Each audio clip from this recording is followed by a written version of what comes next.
بسم الله الرحمن الرحيم. waxaan sameyn rabaa iskuul ayaa hadda maamulo ka ahay tusaale waya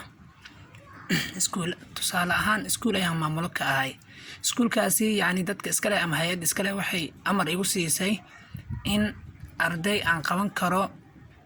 4 jir ilaa 8 jir oo kaliya 8 jir wax ka weyn ma rabi 4 jir wax ka yarna ma qabanay qaybta diiwaangelinta anaa u fadhiyo tusaale ahaan okay wiil ayaa la ii keenay oo jira 4 jir maya 4 jir ilaa 8 jir qabanayna Soomaa 9 jir la ii keenay tusaale ahaan 9 meesh ku qoray soo ma jeedid internet ma soo qoray 9 ku qoray Soomaa intana gali waxaan gelisaa 10 jir geli 10 jir haddii aan geliyo waa uu aqbalay Soomaa waxaan rabaa marka arintaas rabaa inaan wax ka qabto oo markii meeshan 9 la geliyo oo soo diido oo dhaho ma qabano sidee loo dhahaa marka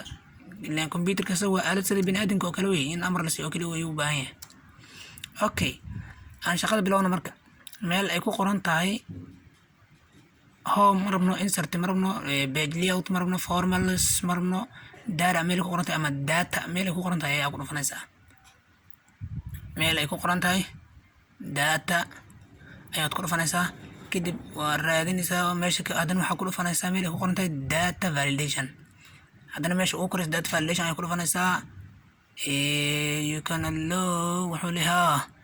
whole number ayaad leedahay marka wuxuu ku leeyahay between maximum and minimum it means waxa way qofka ugu yar inta aad aqbashid ku qor ku leeyahay shuruudaha siina marka waxaan leeyahay ugu yaraan 4 jir ugu badnaana maxaa leeyahay 8 jir 4 jir iyo 8 jir kaliya ayaan qabanaa ana amarka siinay fiiriya haddii lambar ka daani aan faray oo kale oo lambar aan ahayn haddii ka yar ama ka weyn la siiyo wuu soo diidi doonaa marka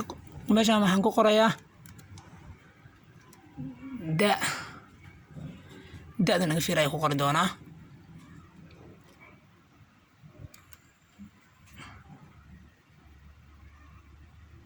waxaan ku qori doonaa da'da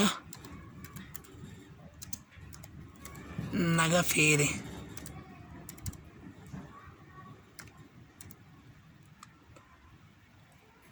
da'dan naga fiiri ayaan ku qoray error message meeshaan kale oo ay ku qoran tahay error message micnaheedu waxa waaye message ku qor marka hadda tusaale ahaan ani maxaan ku qoranayaa meeshaan ay ku qoran tahay error message waay waxaan ku qorayaa ani hadda waxaan ku qoranayaa waxaan qabanaa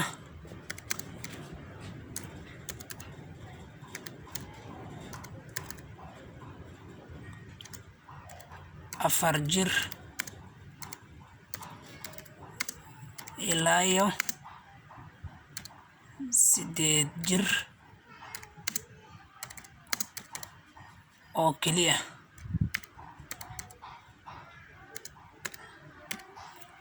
yes just amrasi Soomaa waxaan dhahay 4 jir ilaa iyo 8 jir oo kaliya ayaan qabanaa okay soo laaw marka okay aan dhahay meeshii hadda ima marka haday laba angliyay waa uu aqbalay Soomaaliin hadda ha aqbalo haduu tookadan hadda laba angliyay haday waa angliyay waa aqbalay Soomaa haduu ka soo diidi doonaa marka yes muxuu ku yiri marka da'da naga fiiri waxaan qabanaa 4 jir iyo 8 jir oo kaliya soo ma jeedid telefoonka marka telefoonka aad qoraysaa marka halkaas aad qabanaysaa markaad saas dhahdo halkaas aad qabanaysaa hadda waa uu ka diiday Soomaa okay shuruuda marka godkan ay ugu xiran tahay meeshaas aan qabanayaa waan ku soo jiidayaa marka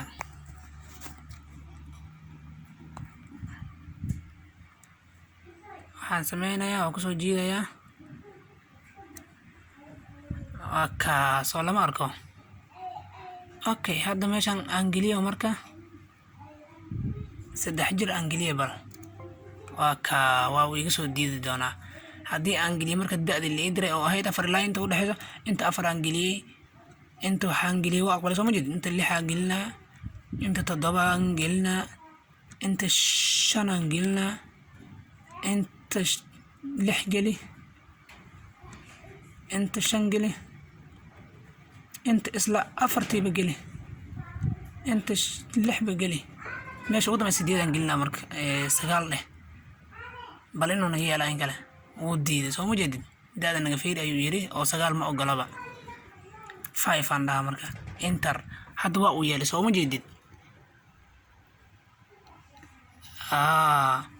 hadda waa uu yeelay soo ma jeedid halkana marka taleefanada lambarka ayaad ku qoraysaa marka wax saa oo adag ma aha biliis waad baran kartaa